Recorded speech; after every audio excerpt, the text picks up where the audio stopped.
Hi everyone and welcome back to my channel. If you're new to my channel, hello. My name is Ellen and on my channel I share videos about cooking, cleaning, and running a household with a little bit of creativity sprinkled in there. And in today's video, I'm actually going to be talking about one of the things that I use for my productivity, and that would be my budget journal. A little over a week ago, I released a video about my planner and how I use my planner. In that video, I explained that there is an option for getting budget sheets, and so that's what I did inside of my planner, and I didn't like it. I explained that I didn't like it because there wasn't enough space to write down all of my transactions throughout the month.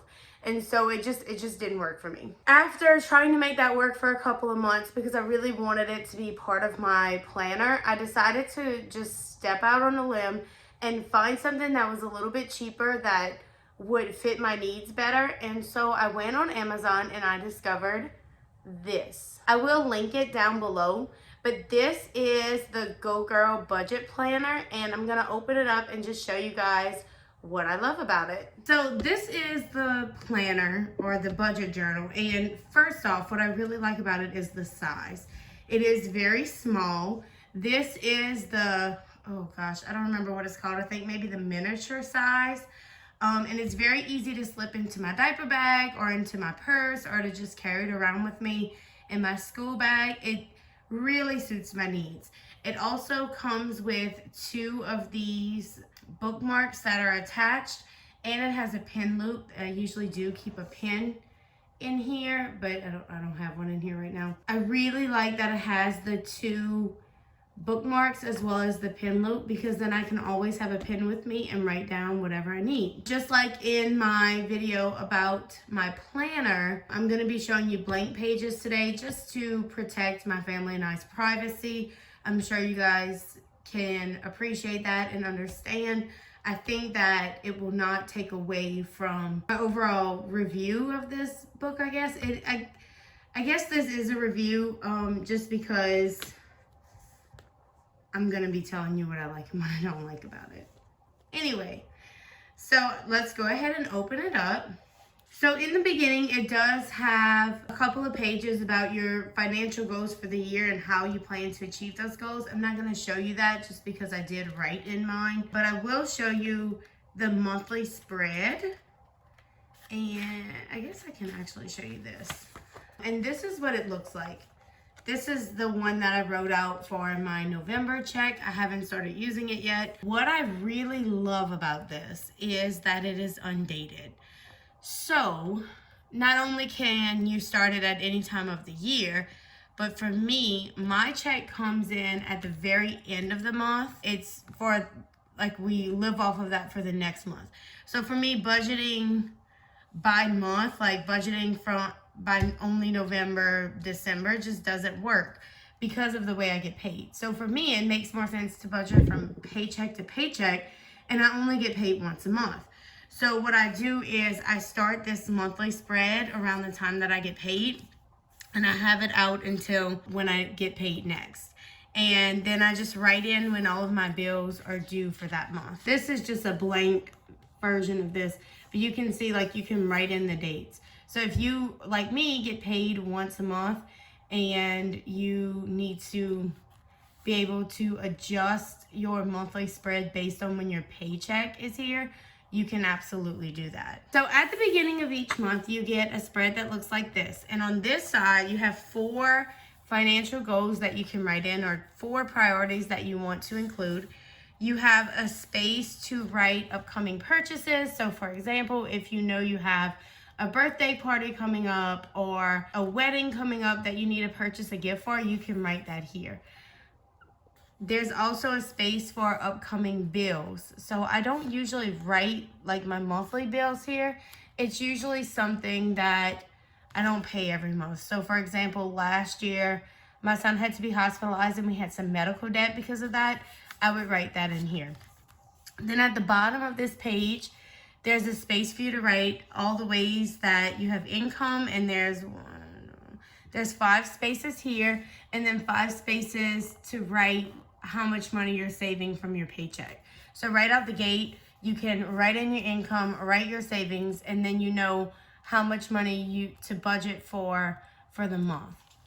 On this side, it gives you a spread for all of the different categories, and I don't remember how many are here, but you can see it's quite a lot. And you can write in how much you budget for, how much it actually costs you, and then the difference.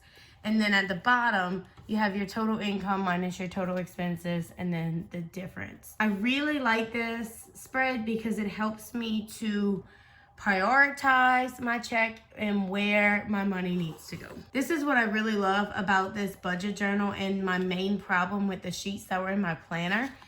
It actually gives you 4 pages, so 1, 2, 3, 4 per month, to track your expenses.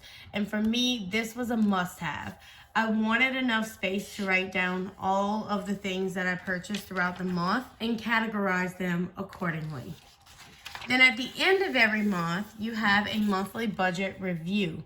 And I really love this, especially if you are on a financial journey or you're trying to pay off some debt, build some savings, whatever that may be. It says, where did I have the most trouble? What can I improve this month? And what goals I set for next month? And so it gives you a space to just reflect on how you spent your money this month and how moving forward you can change it to make it to be more budget friendly. And then I also love this page. It has ideas and notes on it. I actually use this to write in all of my sinking funds because I do have some cash sinking funds that I use. And so I use this for that, but you could really use this for anything. The possibilities are endless. So you have 12 months of that. At the back of the book, you have a savings tracker.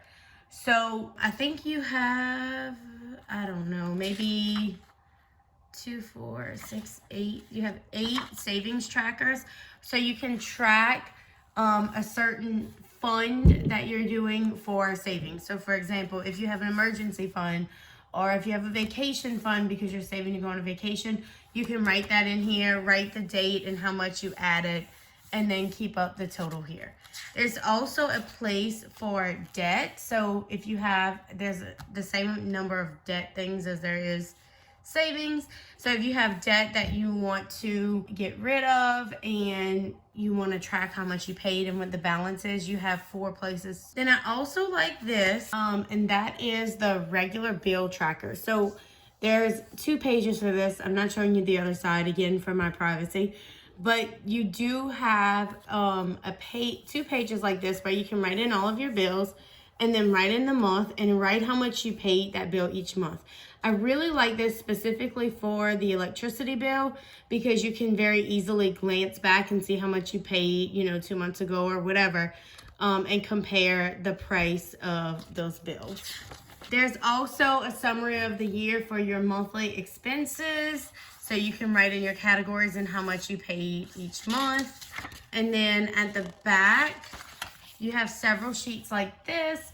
I actually just finished writing these in for myself because I have some financial goals that I want to meet. And so you can really use this for anything. I love the dot grid paper because you can draw charts. You can simply write in. You can draw pictures, whatever it takes. Or whatever you want to put in there, you can do. I like that it doesn't have the lines in it.